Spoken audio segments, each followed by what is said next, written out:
Hello friends, welcome back to question solution.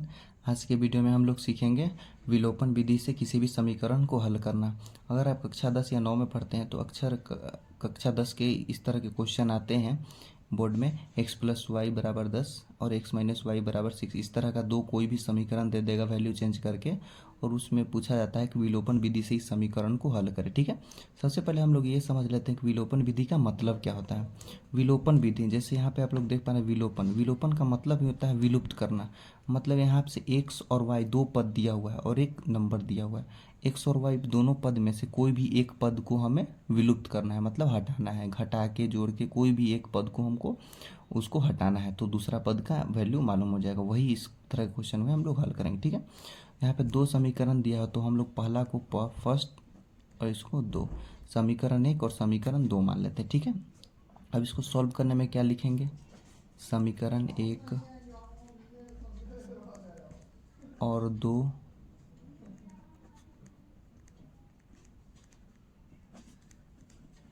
को घटाने पर। ठीक है, क्योंकि हमें एक समीकरण एक यहाँ से पद को विलुप्त करना है इसलिए हम लोग घटाएंगे। तो क्या है, जैसा है समीकरण वैसा लिख देंगे। फिर समीकरण 2 को नीचे लिखेंगे। अब इसको घटाना है तो क्या करेंगे, यहाँ पे घटाव का चिन्ह, जो चिन्ह करना है उसी का चिन्ह लिखेंगे। क्या है, और नीचे वाला चिन्ह भी देखना है। यहाँ पे प्लस का चिन्ह है, कोई चिन्ह नहीं है मतलब प्लस का चिन्ह है। प्लस का चिन्ह और माइनस का चिन्ह तो क्या हो जाएगा, माइनस का चिन्ह। वैसे ही यहाँ पे हमको क्या घटाना है, तो घटाव का चिन्ह और घटाव का चिन्ह नीचे भी है, तो जो दोनों माइनस का चिन्ह क्या हो जाएगा, प्लस का चिन्ह। यहाँ पे प्लस का चिन्ह है और हमें घटाना है तो मतलब माइनस का चिन्ह, प्लस का चिन्ह माइनस का चिन्ह माइनस का चिन्ह हो जाएगा। ठीक है, अब हमें क्या, ये वाला चिन्ह से कोई मतलब नहीं है। जो हम लोगों ने नीचे वाला चिन्ह डाला है वो इस संख्या के लिए मान्य होगा और ऊपर वाला संख्या के लिए ऊपर वाला चिन्ह मान्य होगा। ठीक है, तो x प्लस में और x माइनस में है तो ये कैंसिल हो जाएगा। यहाँ पे y प्लस में है और ये बीच वाला चिन्ह, ये चिन्ह नहीं लेना है क्योंकि हमें बाद में ये चिन्ह हम लोग किया इसलिए ये लेना है। एक y प्लस में है और एक नीचे y प्लस में है तो क्या हो गया, 2y प्लस में हो गया तो कितना हो जाएगा, 2y बराबर 10 है। और ये 6 क्या है, हम लोगों ने बाद में माइनस चिन्ह लगाया है मतलब माइनस में 6 है, तो 10 में से 6 जाएगा, कितना जाएगा, 4। ठीक है, इसको लोग 2y बराबर 4 है तो y बराबर कितना हो जाएगा, 4/2 मतलब 2।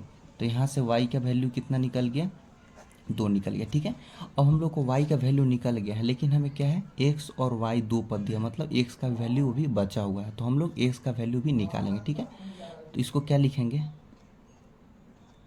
समीकरण 1 या समीकरण 2 कोई भी में आप y का वैल्यू रख दीजिएगा तो यहाँ से आपका x का वैल्यू निकल जाएगा। हम लोग समीकरण 1 में y का मान रखने पर हम लोग ने इसे लिख दिया। अब समीकरण 1 क्या है, x प्लस वाई बराबर 10, ये हमारा समीकरण 1 है। अब इसमें हम लोग x जो है वो, क्योंकि x का वैल्यू निकालना है, ये कुछ भी हमारा नहीं दिया हुआ, x ऐसे लिख देंगे, प्लस y का कितना हमारा मान निकला है 2, यहाँ से 2 लिख देंगे बराबर 10। तो यहाँ पे x बराबर कितना हो जाएगा 10 और ये +2 है तो इधर आके -2 हो जाएगा। x का कितना आ गया मान, यहाँ से 8 आ गया, तो इसलिए लिख देंगे x बराबर 8 कॉमा y बराबर 2।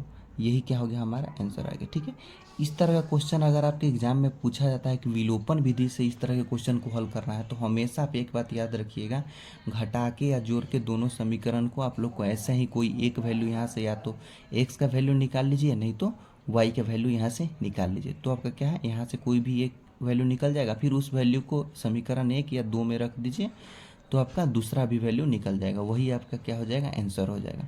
तो इस वीडियो को यहीं अंत करते हैं। उम्मीद करते हैं वीडियो पसंद आया, और पसंद आया तो लाइक सब्सक्राइब जरूर करें।